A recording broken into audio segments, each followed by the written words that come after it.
Welcome, everyone, to the Two Tongues Podcast.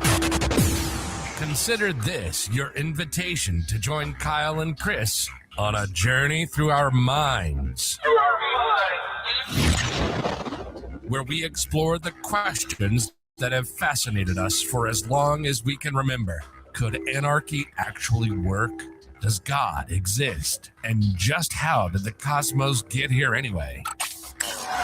Let me be the Virgil to your Dante, the Sacagawea to your Lewis and Clark. Let's take the guided tour through the dark chambers of our unconscious, seeking answers to the most important and unsettled questions of our shared existence. Ready or not, here we go.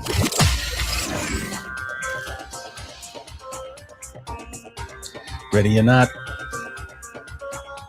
Welcome back, one and all, to another episode of the Two Tongues Podcast, where we're officially kicking off season 6. Season 6. 6 seasons of the Two Tongues Show.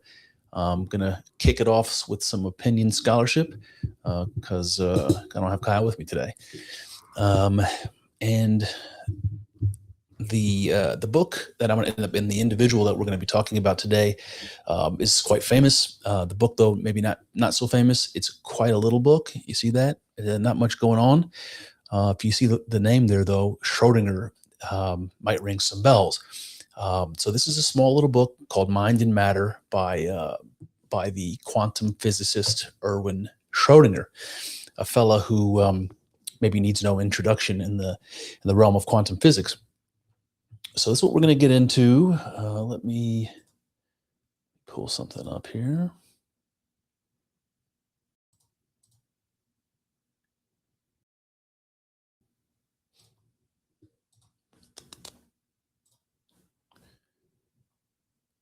All right, here we go. So this little book, the reason it's so little is because it's not actually a book that he wrote, but a lecture that he gave in 1956 for Trinity College in Cambridge. It was called the Turner Lectures, and I'm not familiar with this one in particular, but I've seen several like this in the past. They seem like they're recurring. They happen maybe every year or periodically. In this case, the subject was related to quantum mechanics and the stuff that Erwin Schrodinger was already known for, but it's actually going to sort of tiptoe into waters that are a little bit more controversial, especially from the perspective of kind of the modern scientific lens, which you would expect Schrodinger would take. So really, today we're going to be talking about the great scientist and one of the fathers of quantum physics, Erwin Schrodinger. You know him from a famous thought experiment involving a diabolical Rube Goldberg apparatus, something quite at home in the Saw movie franchise, and of course an adorable fluffy cat. The experiment was, of course, designed to do two things at once: kill a cat, but more importantly, to illustrate a reality at the heart of the quantum world, known by a word, superposition. So if you're a nerd like me, maybe you've heard that word before.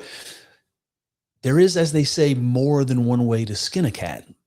But hats off to Erwin for creativity and devising new ways to kill them. But joking aside, to put the icing on the cake of this great persona, remember, he devised the famous Schrodinger equation, which allows the wave function of a quantum system to be calculated.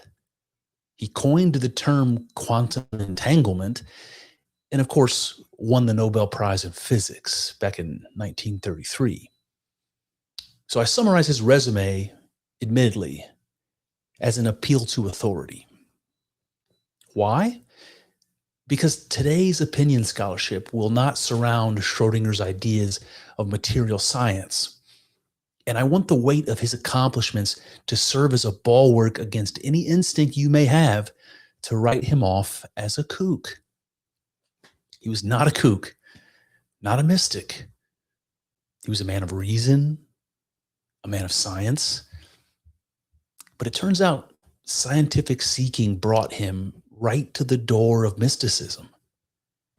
because the scientific model of reality could not succeed in explaining all of reality. It tells us much about the observable exterior of the cosmos, but nothing whatsoever about the inner experience we call consciousness. And because conscious experience is an immediate reality to all of us, a model of the world that leaves it out cannot be complete, right? And to make matters far, far worse, the experimentation that brought about the quantum revolution points to consciousness as a fundamental, even formative aspect of the so-called material world. Ladies and gentlemen, I bring you Mind and Matter by Erwin Schrodinger. Okay, that brings me to the first section, which I'm going to call the observer effect. Do we create the world? All right, so you may already be familiar with the observer effect. It's one of the kind of more fascinating ideas that came from the so-called Copenhagen interpretation of quantum physics, led by your boy Niels Bohr and others. And this is the idea that, if you guys aren't familiar with kind of the recognition that observation, that's measurement or observation in a quantum experiment seems to affect the experiment. It's hard to explain, like, what does that mean? Niels Bohr talked about the wave function, again, what Schrodinger allowed us to now calculate and sort of make scientific in a way that wasn't possible before. This idea of the wave function of a quantum system, a mathematical description of a quantum system. This is what we're talking about. And he talks about the role that consciousness plays in collapsing the wave function from this very hard to define mathematical description that talks about probability, that collapses down all that uncertainty and probability into a certain reality, collapsing the wave function. And the mechanism that does that seems to be our measurement. It seems to be the role that consciousness itself plays in the process. Like, what kind of mystical shit is that? How do you explain that as a scientist? And there's various ways of doing that, the Copenhagen interpretation being one of them, the many worlds interpretation being another, and we can go on and on. But let me just jump in here to the meat and potatoes of what Schrodinger says, because he opens this up talking about the observer effect. He opens up the lecture talking about the observer effect in quantum mechanics. He does it in a kind of an unusual way, so bear with me here. Let me just give you his words. He says, a line of ideas concerning subject and object has been given great prominence by Niels Bohr, Werner Heisenberg, Max Born, and others. Let me give a very brief description. We cannot make any factual statement about a natural object or physical system without, quote, getting in touch with it. This means that the object is affected by our observation. We never observe an object without its being tinged by our activity in observing it. That mysterious boundary between subject and object has broken down. Subject and object are only one. The barrier between them does not exist. Whew, buddy. So he's talking again about how it's possible that consciousness has some sort of physical effect just by being observed or measured on the results of a calculation or the description of a quantum system. How can it be? How can that be that something mental is impacting something physical? That seems weird. And his response to this, or his summary of how the Copenhagen school was interpreting this, is that it's because there really is no boundary or no distinction between the subject and the object, between the person doing the experiment, the observer, and the system that it's observing. There's actually no difference. There's no boundary between them. They're actually one thing in a way that we don't understand. It's not intuitive to us at all, because we all seem to be individual, discrete units of something, a subject apart from the objects that make up the world, that kind of thing. And the implication here is the barrier between subject and object doesn't exist. Right? Consciousness and cosmos are a unity. They're one thing. That has all sorts of implications. What could that mean? I sometimes talk about this in a mystical way, where I'll say that creator and creation are one thing. From a mythological perspective, they're actually one thing. And this is exactly what we're getting from Schrodinger and the Copenhagen School of Quantum Mechanics. He says, the world is a construct of our sensations, perceptions, memories. The world is a construct. Well, we've all heard that before. That's sort of a very postmodern thing to say about things being a construct, a social construct. Well, what does it mean? It means exactly what you think it means. But in this case, he's saying the world is a construct. He says it is convenient to regard it as existing objectively on its own, but it certainly does not become manifest by its mere existence. Its becoming manifest is conditional on very special goings on in the brain, he says. And that is a peculiar kind of implication. Isn't that brilliant? He says, it's convenient to think about the world being this objective thing apart from us that we can observe. That's not us. It's something outside of us that's objective. It doesn't have anything to do with subjectivity. It's something else, something apart from me. And he's like, well, not so fast. What did we just say about subject and object? The world of our perception, the world of experience, I would call it, he says, doesn't become manifest by its mere existence. That thing, the thing that we see when we look out at the world around us, that thing doesn't exist unless we're looking at it, unless there's a subject observing it. That doesn't say there's not something there, but whatever it is that's there is unknowable to me or to us. What is there, though, is something that we would call the world of experience. And that doesn't just pop up. It doesn't exist objectively at all. It's contingent, he says. It's conditional on the process of perception, something like that. And this reminds me of that old saying about if a tree falls in the woods and there's no one there to hear it, does it make a sound? This is what Schrodinger's saying. He's saying, does the world exist in the absence of an observer? And his answer to that is no. The world of experience doesn't exist outside of an observer. It's conditional on certain goings on in the brain, he says. That's weird. It seems to imply something like the observer effect that we just talked about a moment ago. That something about consciousness has some formative impact on the manifestation of reality, of being. Now that already sounds hippy-dippy, but let's keep going.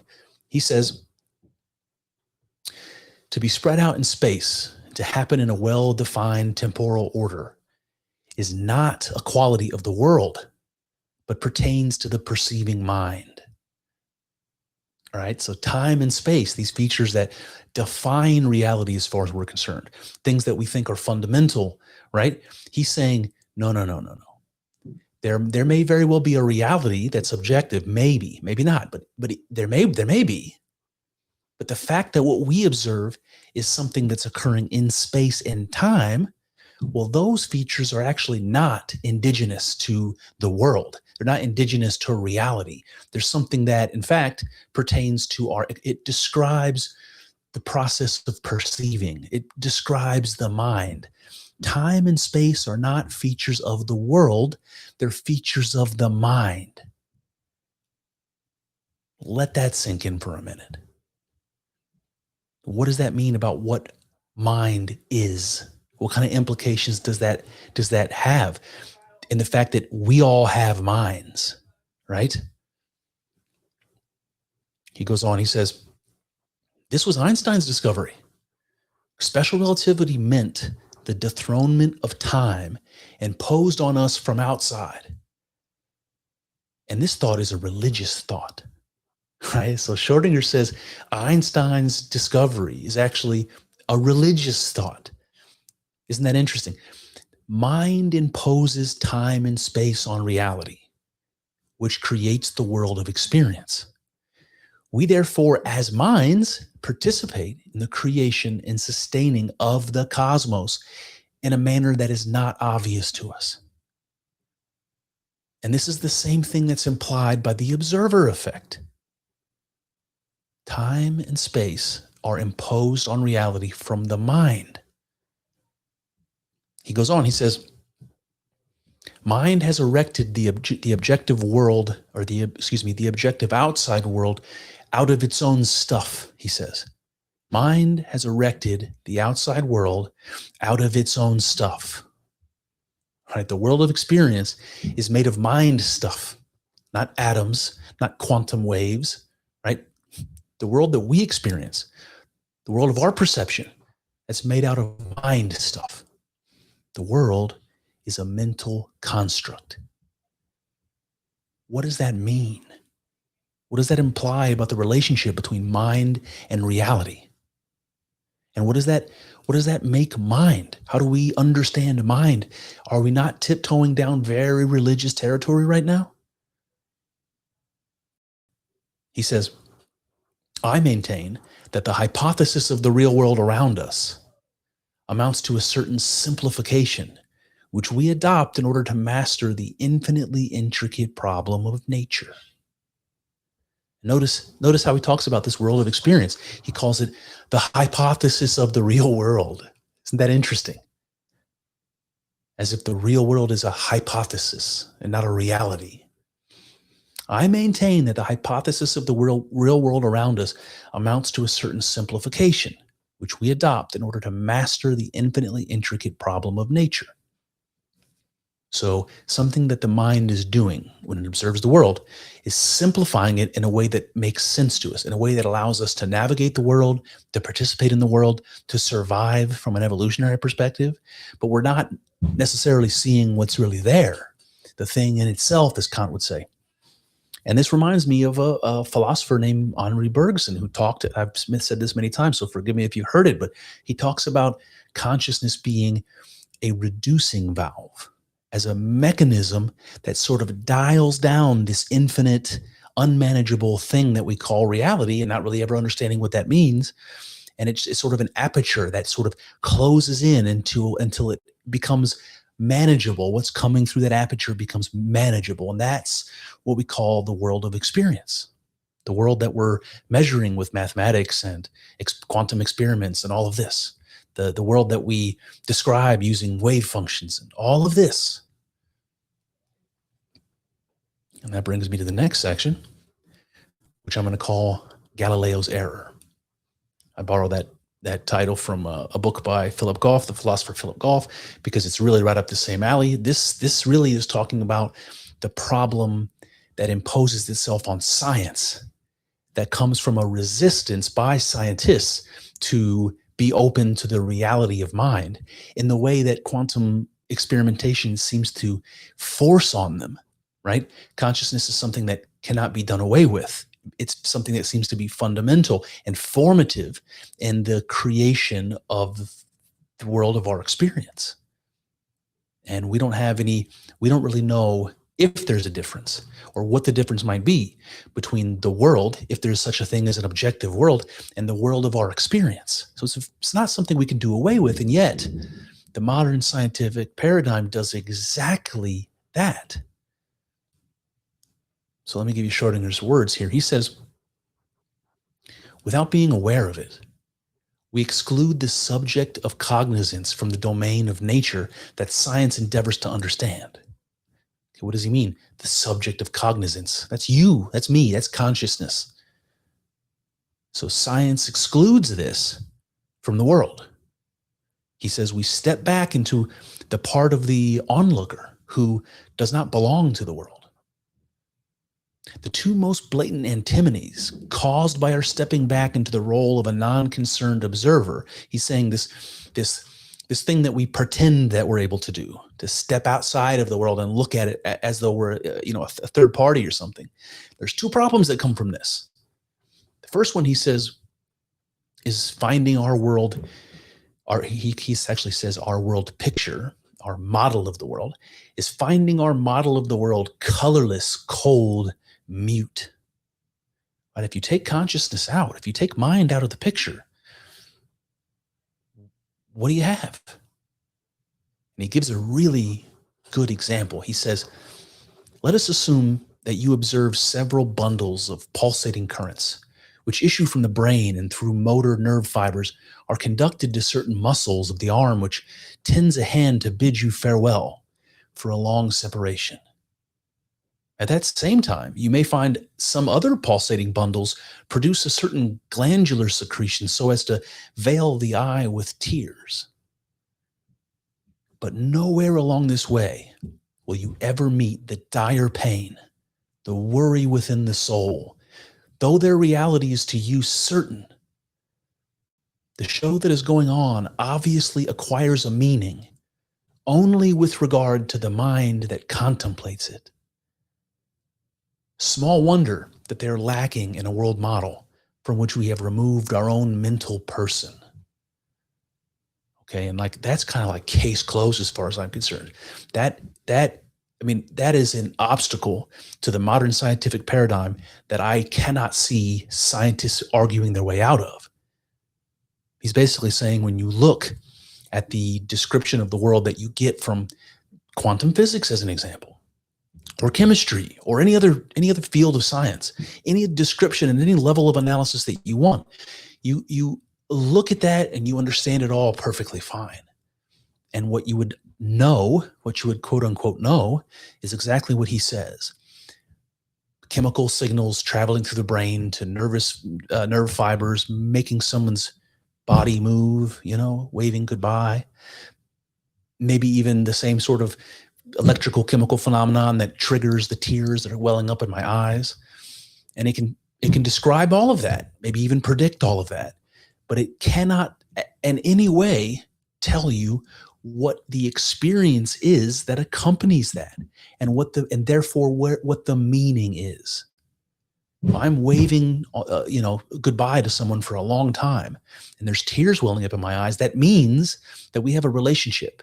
That means that I am going through a painful experience, dire pain and worry within the soul, he says.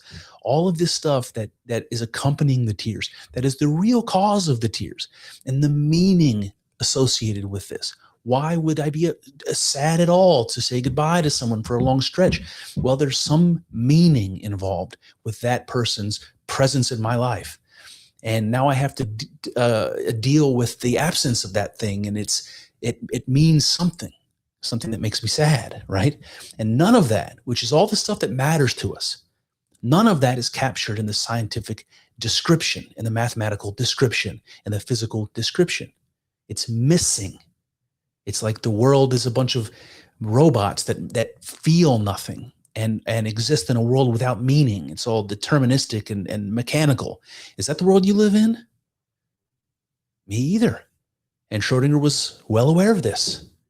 So we can pretend that you can strip out consciousness from the world. But if you do, you can't explain any of that, any of the stuff that actually matters to us. But there's one more. He says, the second antinomy is our fruitless quest for the place where mind acts on matter, or vice versa. Okay, so if there is no such thing as consciousness in the physical world, and yet there are things that are not physical, there are mental things, how do you explain the existence of the mental things? How do you explain the connection between the mental things that aren't physical and the physical things that aren't mental? How do you do that? There's a real problem. This is a real problem in philosophy. He says, the material world has only been constructed at the price of taking mind out of it. Obviously, therefore, it can neither act on it nor be acted on by it. The world of science leaves no room for the mind. Right? So how does mind act on matter or matter on mind when there is no mind? Right? Simple. That's a problem. And this is where it gets good. He says, so we're faced with the following remarkable situation. While the stuff from which our world picture is built is yielded exclusively from the mind, the mind has no living space in it, right? So the mind is generating the world of my experience. And in that world that science describes, there is no mind. Okay, well, that's a weird paradox we're in now, isn't it? He says, what science tells us is patently absurd, as if mind had been produced by that very display that it is now watching, right? It's a bit of a cart before the horse situation, isn't it? It undermines the entire scientific system. We're all scientists using our mind to observe and have experimentation. And all of the stuff we learn using our minds, we put together in theories and models that cannot explain how it is we experience at all. How it is we were able to make those observations and construct the models in the first place. It removes that thing out of it that made it all possible. That's, as Schrodinger says, patently absurd. If mind or consciousness is an illusion, or merely an emergent byproduct of brain activity, as they like to say, how or why is it fundamental to physics, would you say, of wave function collapse? How can physical reality be contingent on something that doesn't exist? He goes on, he says, the reason why our sentient, percipient, and thinking ego is met nowhere within the scientific world picture, wait for it, is because it is itself that world picture. It is identical with the whole, and therefore cannot be contained in it as a part. Wow. The reason that scientists can't point to consciousness in their model is because it is the thing they're trying to describe. It is the world picture. He says it's identical with the whole. Remember, there is no difference between subject and object, observer and observed. That's one thing, right? It's identical with the whole. So it's basically you looking out through your eyes at the world, looking for yourself. You're never going to find it. It's part of the whole, isn't it? This reminds me of lots of things from like references to religion and philosophy, but one of them is this idea of the Ouroboros, the idea that whatever the reality is, it's a unity, it's a monad, it's one thing only. So if you have this division of mind and matter, or subject and object, or what have you, this is some sort of an illusion. In reality, at the most basic level, reality is only one thing. So this is an idea that we can track all the way back to ancient Egyptian religion and this symbol of the Ouroboros. But it also has this great description in the Upanishads from India. We'll see more about the Upanishads in a bit. There's a particular Upanishad, I'm going to try to pronounce it, guys, just for authenticity, but I'm going to wreck it. It's called the Bradanranka. That's terrible, but something like that. Upanishad. And it goes like this, or a piece of it goes like this. You cannot see the seer of seeing. You repeat that.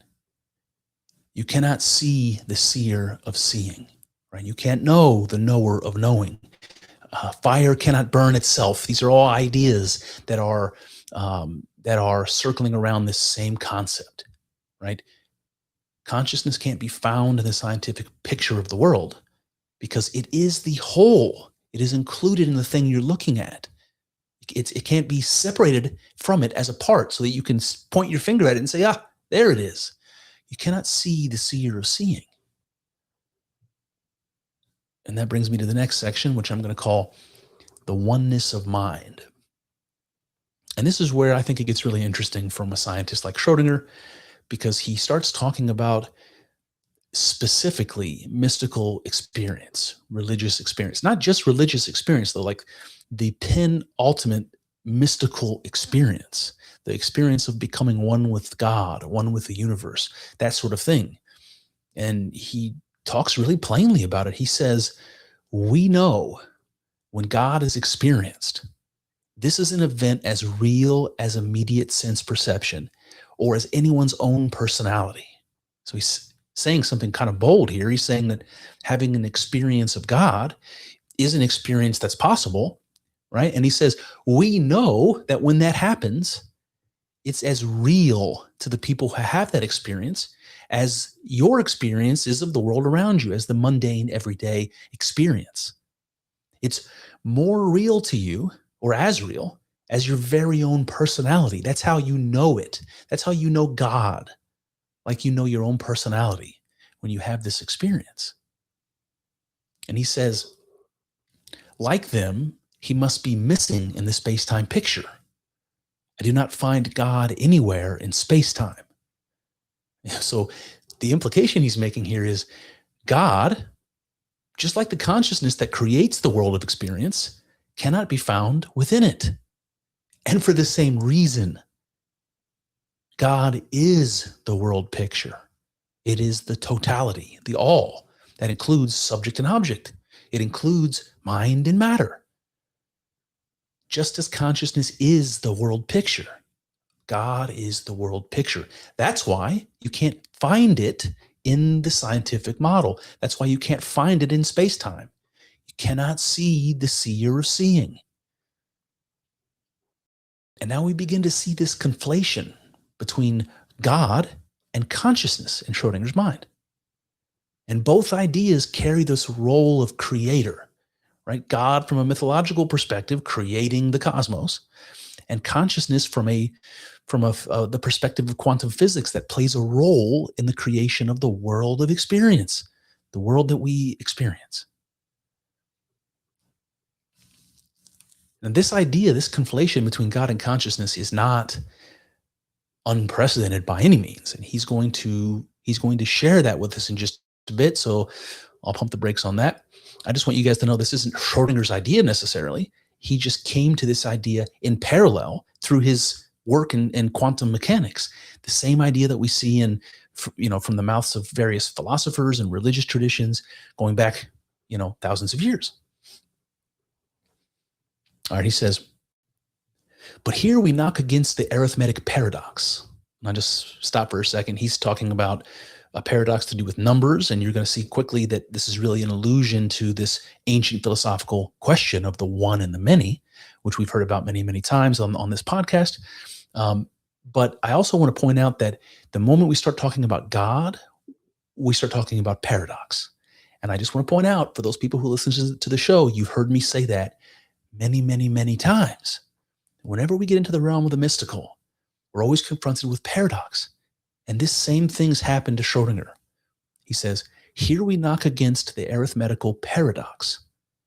There appears to be a great multitude of conscious egos. The world, however, is only one. The many conscious egos from whose mental experience the one world is concocted. How is that possible? Right? We're saying that mind or consciousness is synonymous with God in some way. We're saying that consciousness or mind participates in some way in the creation of the world, at least in the world of experience.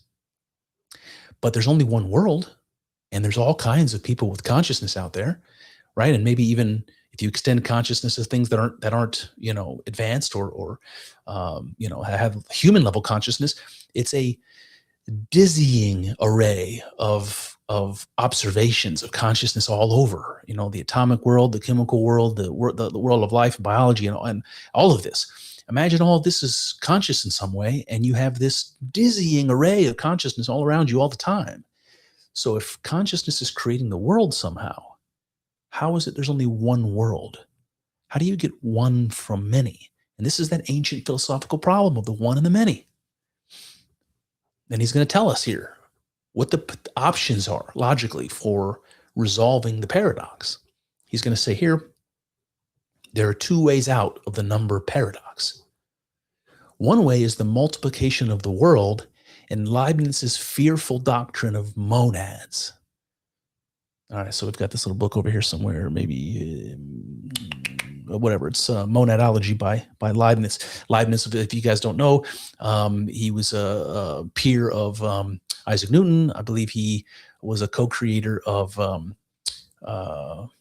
what's the mathematics they use.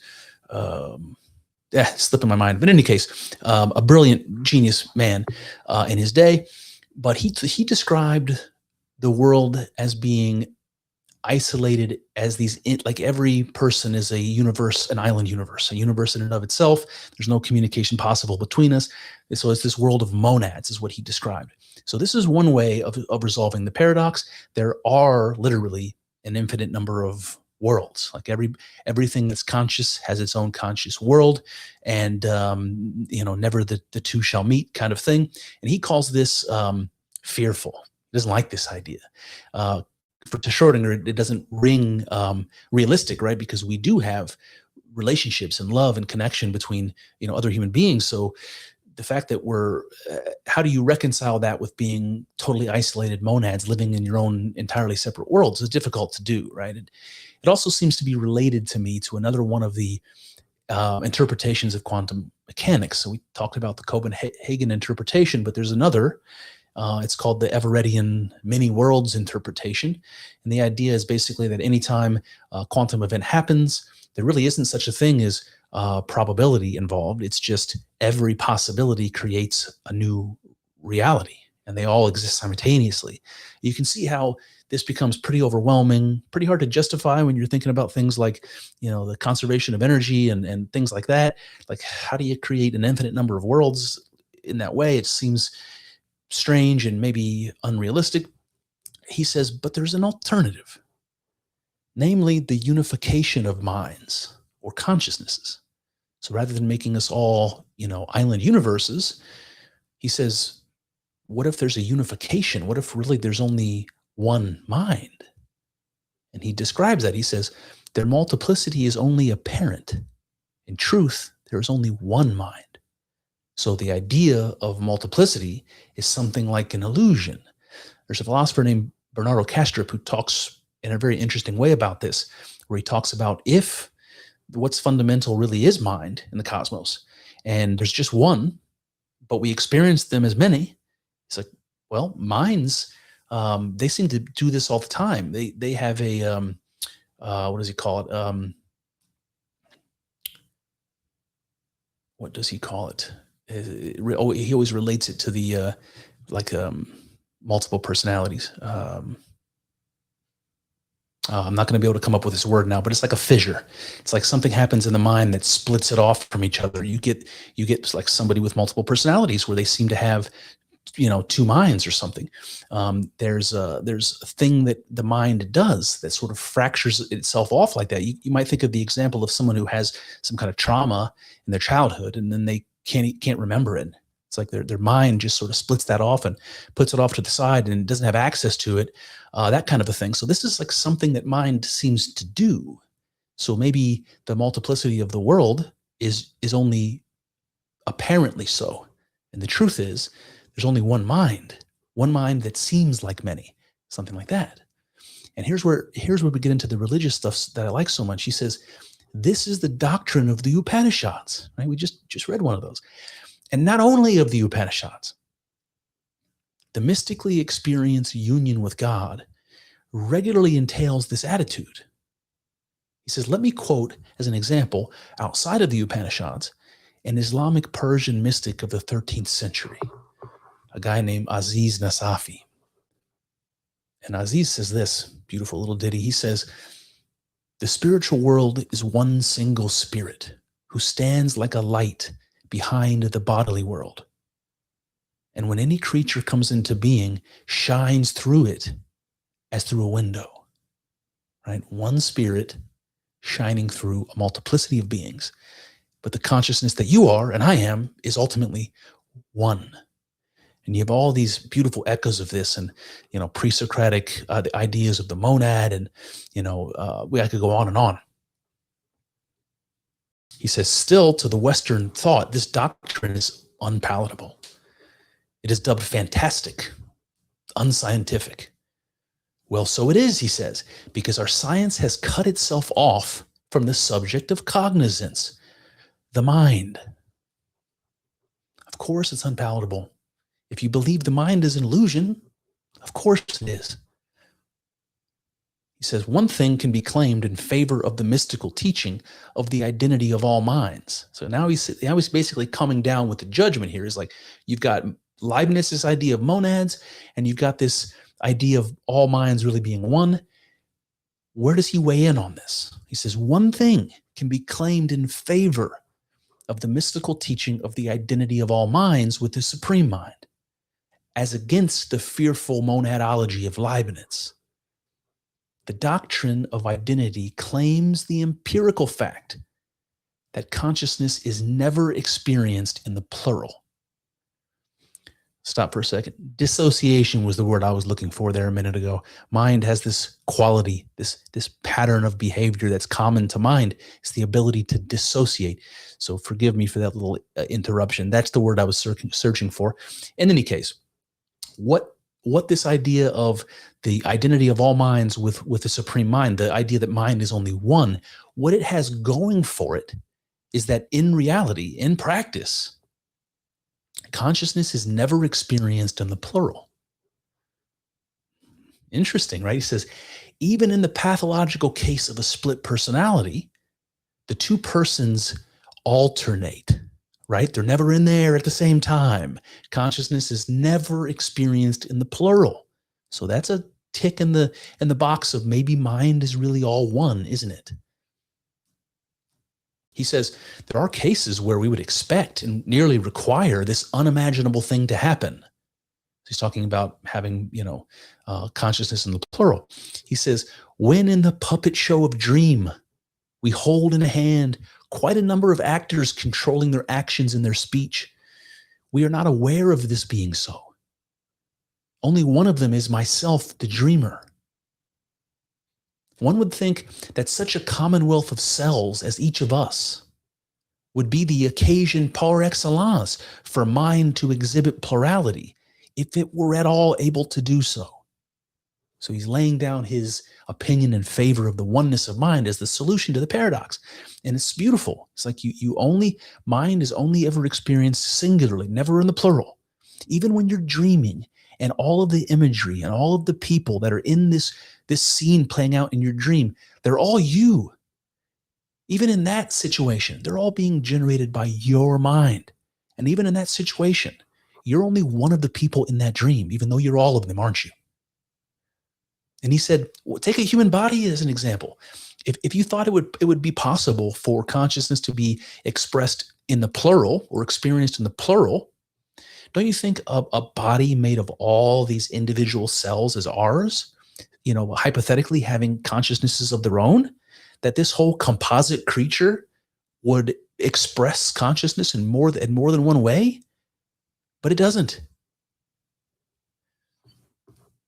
That brings me to my next section, which I'm going to call Mind is God. Schrodinger says, mind is by its very nature a singularitatem. I suppose that's Latin. Didn't look it up, but it seems pretty self-explanatory. Consciousness is a singular thing. He says, the overall number of minds is just one. I venture to call it indestructible, since it has a peculiar timetable. Namely, mind is always now. All right, so what I'm going to try to do for you here is give you some of what Schrodinger, the attributes that Schrodinger starts to give to consciousness that make it sound like the attributes of God. I think that's intentional, but I'm just pointing it out. He's saying that mind, he first admits that he believes the overall number of minds is just one. And then he says, I venture to call it indestructible. Okay, this is something that you might attribute to God. Whatever the creator is, he can't be created or destroyed. He's indestructible. He's like, mind seems to be this. Why? Because it exists in this peculiar timetable. Namely, it's always now. Right? Isn't that interesting? Mind is always now. There is no past, there is no future. There is the eternal now, as far as mind is concerned.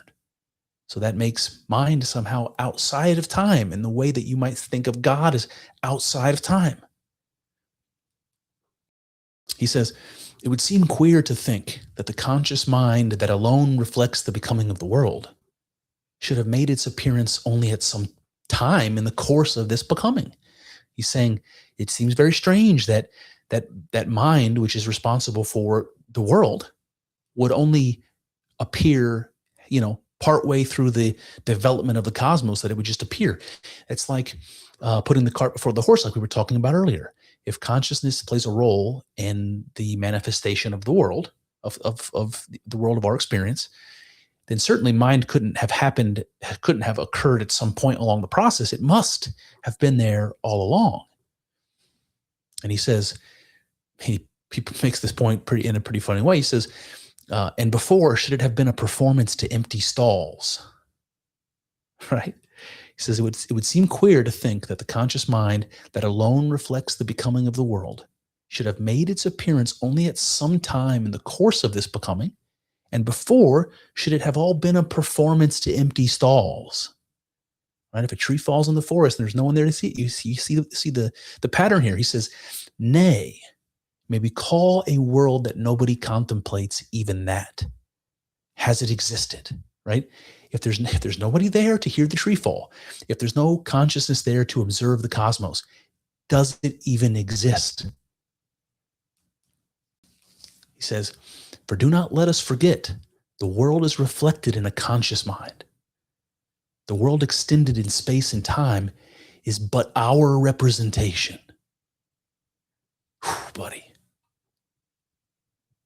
He says, physical theory in its present stage strongly suggests the indestructibility of mind by time.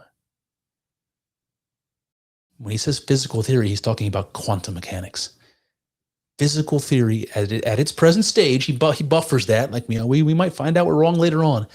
But with the most advanced science, the position right now is that mind is indestructible. And the wink, wink, in the way God is indestructible. And that brings me to the next section, which I'm going to call the implication of mind is God. Okay, so if God is one, mind is God, what is the implication of that? And he says something kind of interesting here in a direction I didn't exactly expect.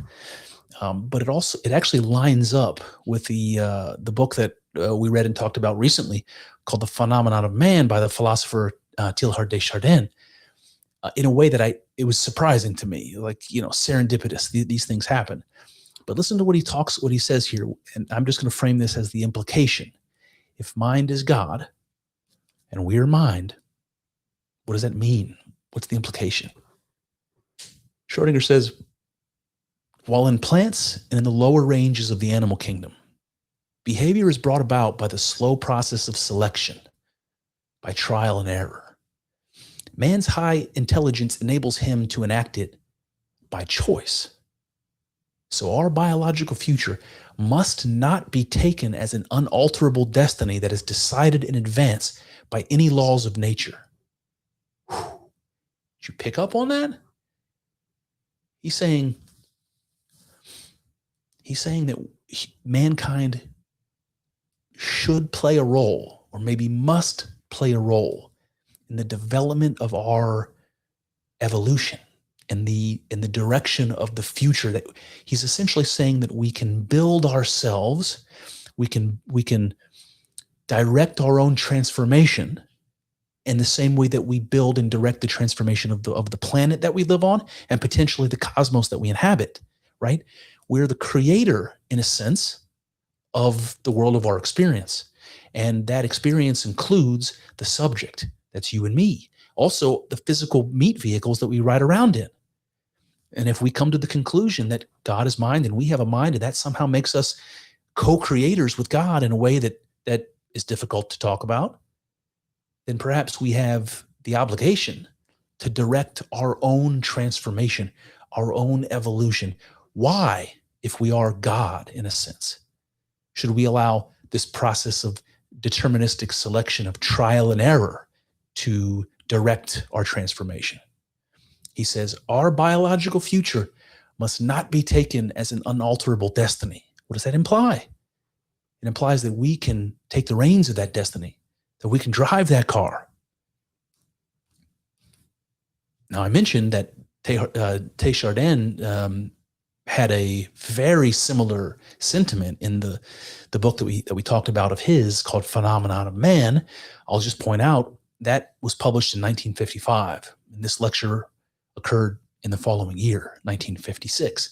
So it seems to me like there were these ideas were floating around in the academic world, and people were talking about this sort of thing. And I'll remind you that this is what Teilhard de Chardin said. He said, "So far we have allowed our race to develop at random, and we have given too little thought to the question of what factors must replace the crude forces of natural selection.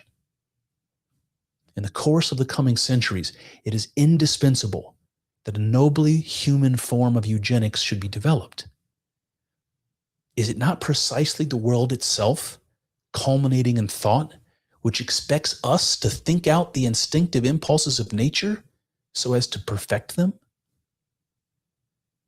So Desjardins is saying something very, very much the same, that human beings must realize they have more control over their destiny and even their physical transformation, the transformation of their minds and bodies, than we are willing to admit, and that we may have some obligation or we may have some opportunity to take the reins of that and to become something greater.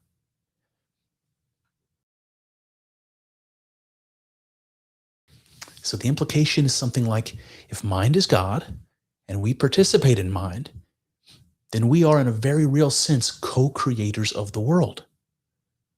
We are ourselves part of the world that we co-create, and therefore hold the power to create ourselves, to make of ourselves something new, something more.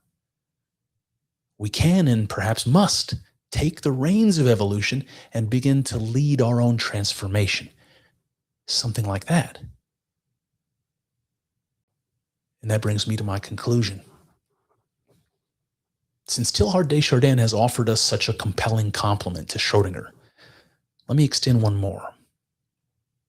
Chardin said, quote, "Man, the center of perspective, is at the same time the center of construction of the universe." Okay, again, he echoes Schrodinger, who said, "Mind has erected the objective outside world out of its own stuff." And of course, also, subject and object are one. So these people are from the perspective of philosophy and the perspective of the most advanced physics, we have these parallel ideas floating around at the same time right here in the mid-50s. It's pretty amazing. So both men arrived at the same conclusion about the nature of mind and the cosmos. Chardin, by following the mind through philosophy, he finds matter, and Schrodinger, following the physical world, finds mind. Now, recognizing the unity of mind and matter brings us very near to religion, to notions of the unity of all things, of the monad, of God. But it does something else, something strange, something mystical. It brings each of us individually into this unity. It merges our identity with it. Schrodinger was quite right when he said that such an idea appears lunatic from the perspective of the modern scientific paradigm, despite the persistence and antiquity of such ideas from places like the Upanishads, the pre-Socratic Greek philosophers, and the mystics of ancient Persia. But how does modern science write it off now? Now that consciousness finds itself at the heart of quantum physics, as that which collapses the wave function, as something fundamental and irreducible. How do you skirt around the existence of God now that you find consciousness in the role of creator? Well, there you have it. That's one avenue explored, but infinitely more still to go. I hope you enjoyed thinking along with us. I know. It's not easy work. Thinking. It's hard and full of uncertainties, but I'm grateful for the company as we trek through this together. Here's to hoping that the juice is worth the squeeze. See what I did there? Let's find out together in the next episode.